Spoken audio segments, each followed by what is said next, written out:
Hello everyone, we have given exponential equation on the board. 4 to the power of x plus 6 to the power of x is equals to 9 to the power of x. And we'll be solving for the variable x.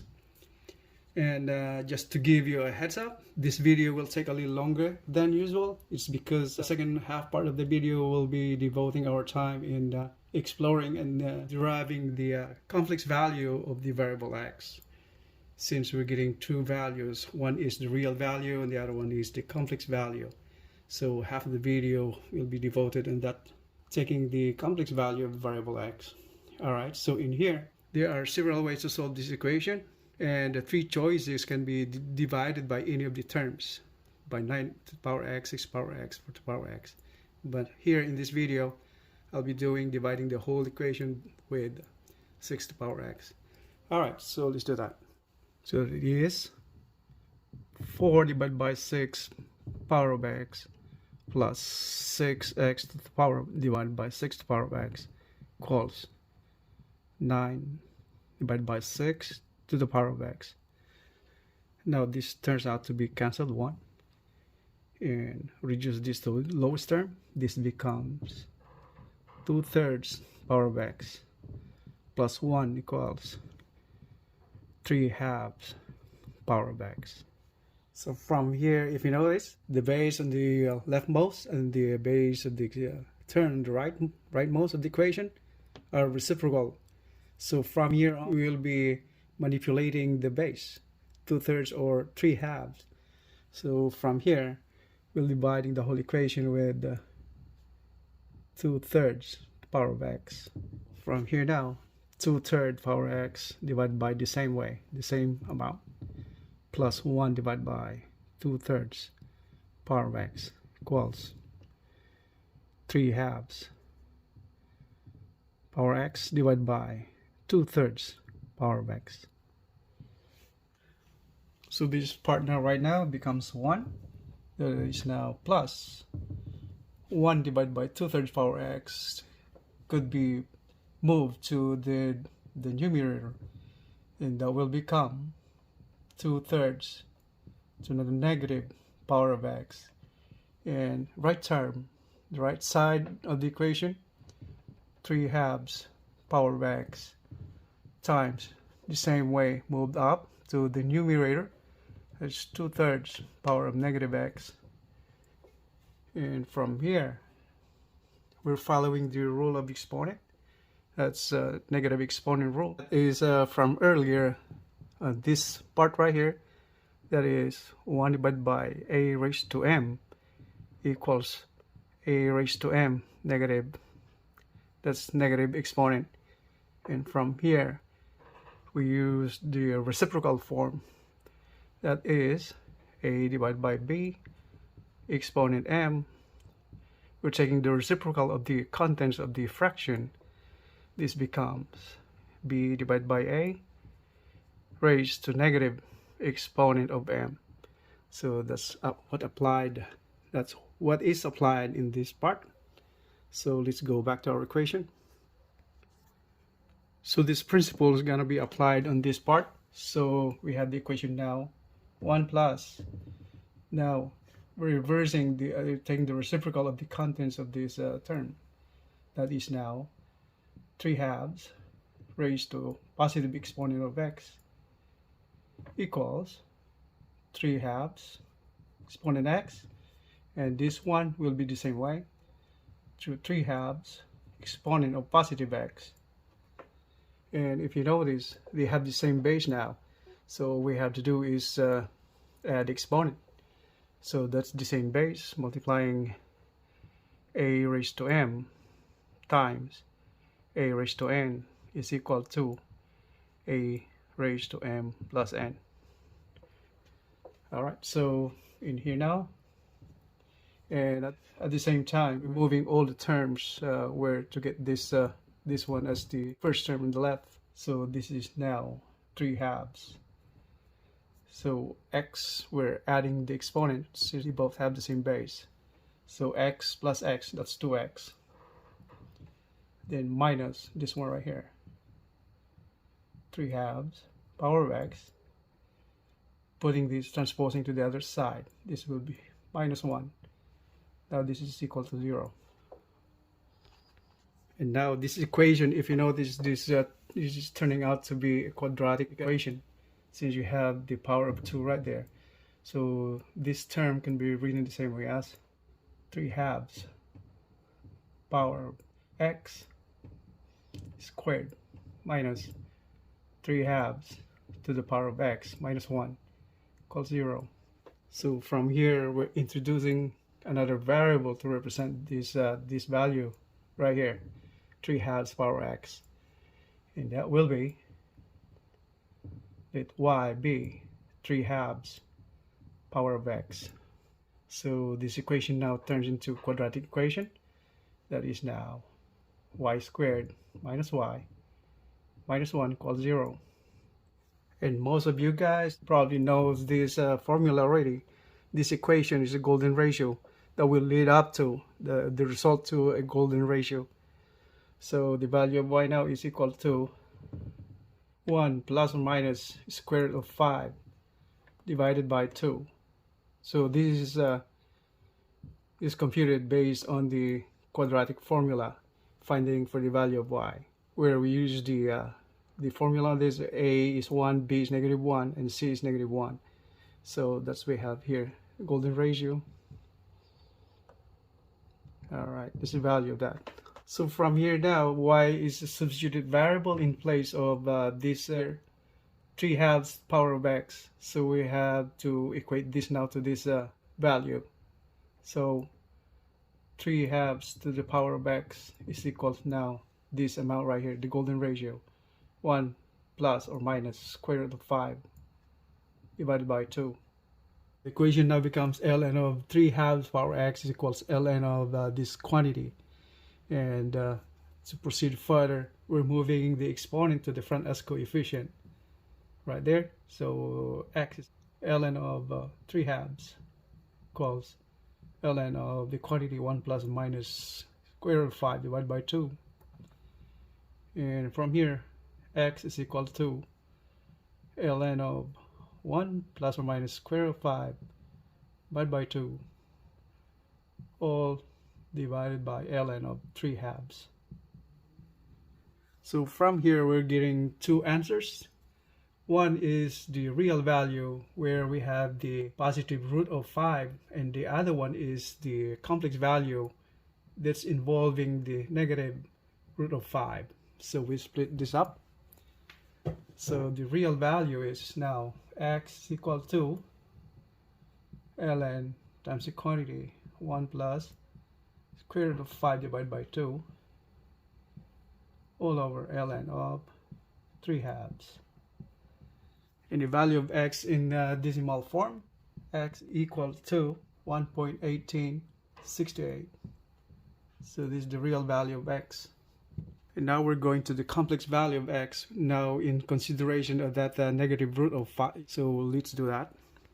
So the value of x over here is ln of 1 minus square root of 5 divided by 2 all over ln of 3/2. And from here, we take into consideration, we focus our attention on this numerator. All right. The decimal value of the numerator, ln times the quantity 1 minus square root of 5 divided by 2 is negative 0.618. So from here, we start deriving the complex value of variable x. This is now ln times this negative 0.618 can be written the same way as negative 1 times 0.618. And from here, this can be split, since this is, we're using the product rule of logarithm. This is now ln of negative 1 plus ln of 0.618. So now from here, focus our attention on ln negative 1. So ln of negative 1. All right. So from here, we're using a graph to illustrate how there's a negative 1 in the complex plane. We have here a graph. This is the real axis, and this the imaginary axis, and point of origin.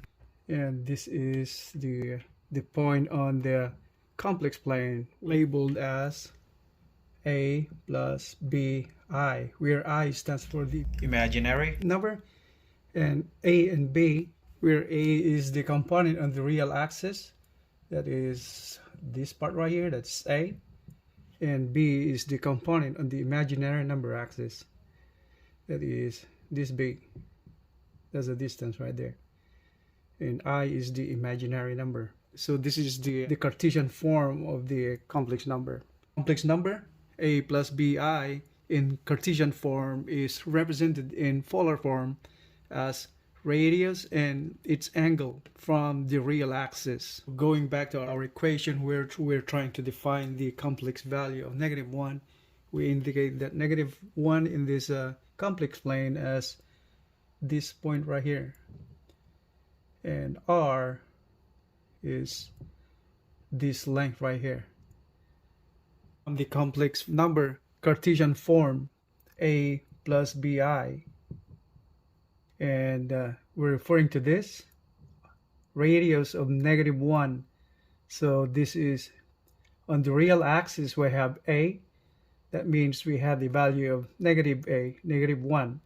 So a here is -1, and since the component of the imaginary part in the complex plane, you don't have I, that means b is 0. So 0 times I. So this is now just simply -1. And from here, let's go back to the polar coordinate, where we represented the magnitude of r with respect to its angle on the from the real axis.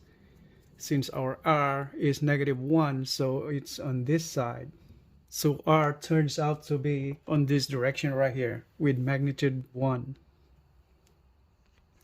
Now the angle becomes from the real axis, it turns this way. So we have now a new chart over here. This is the real axis, this is the imaginary axis, and we have here r. Since r is distance, so r is simply 1, and its angle is positive angle right here, that's 180 degrees, and in radians this is pi. Of the value of -1 in polar form, this is equal to r times e raised to I theta, where theta now is equal to pi. So -1 is equal to, and we're replacing the value of r where r is 1, so that is 1 times e to the power of I times theta is pi. Alright, so from here, taking the natural logarithm of -1, ln of -1 is equal to ln of e raised to power I pi. And from here, ln of -1 is equal to, this is now cancels. We have now the value of ln of -1 is equal to just simply I pi, ln of -1. Now going back to our equation, now ln -1 is I times pi plus ln of 0.618. Going back to the value of x, so the value of x now is equal to ln, the numerator is this value, so that is I times pi plus ln of 0.618 divided by ln of 3/2. So that's the value of x, complex value, but since this is just the principal value.